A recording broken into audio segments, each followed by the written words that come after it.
Salam. Videoya başlamamışdan əvvəl düşünürəm ki, siz bu videonu axıra qədər izləməyəcəksiniz. Çünki statistikaya görə indiki dövrün insanları bir şeyə fokuslanmaqda çətinlik çəkirlər. Sən isə böyük ehtimalla bu nə danışır deyib ekranı sürüşdürməyə başlayırsan. Mən səndən bəyəni və ya dəstək gözləmirəm. Çünki bu video sadəcə iradəsi güclü olanlar üçündür. Buna görə də zamanını boşuna xərcləmə. Onsuz da burada qalmağa səbrin çatmayacaq.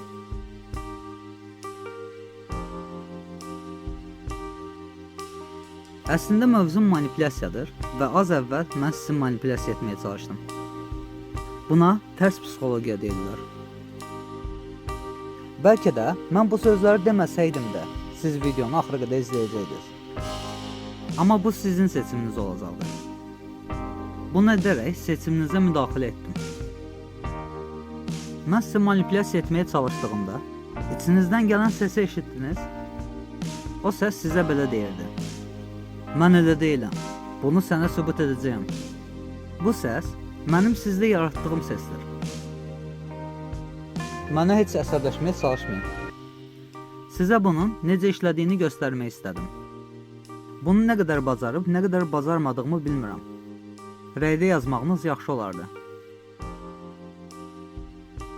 Bu inadkarlıq hissi beynimizdəki bir mexanizmlə yaranır.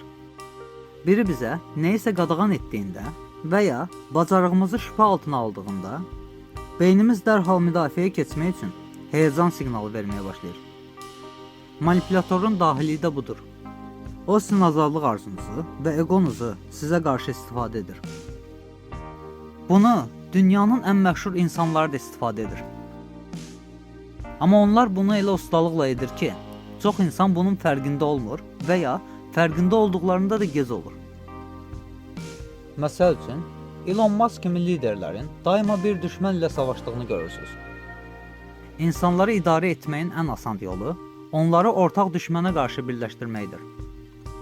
Siz onları müdafiə etdiyinizi düşünürsünüz, amma əslində onların qurduğu bu oyunda sadəcə bir piyonsuz.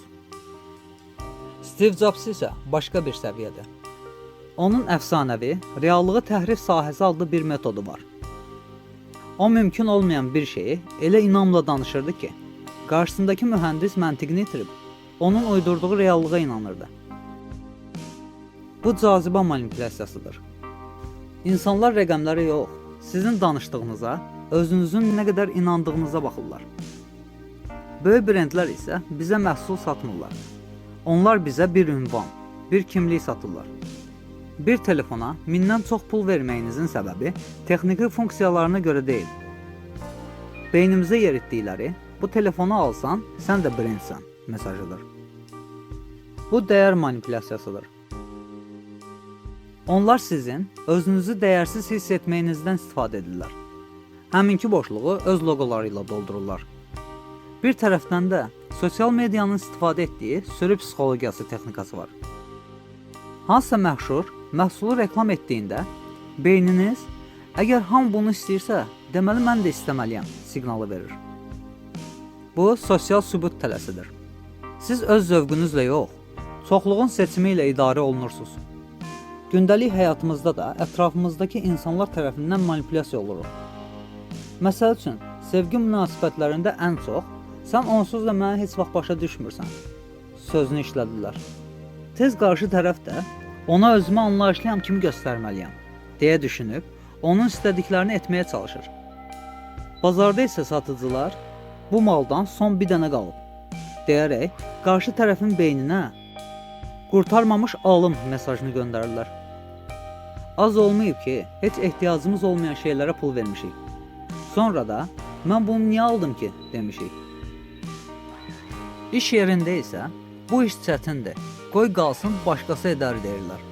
Siz isə bunu zəkanızı təhqir olaraq qəbul edib o işi görməyə çalışırsınız.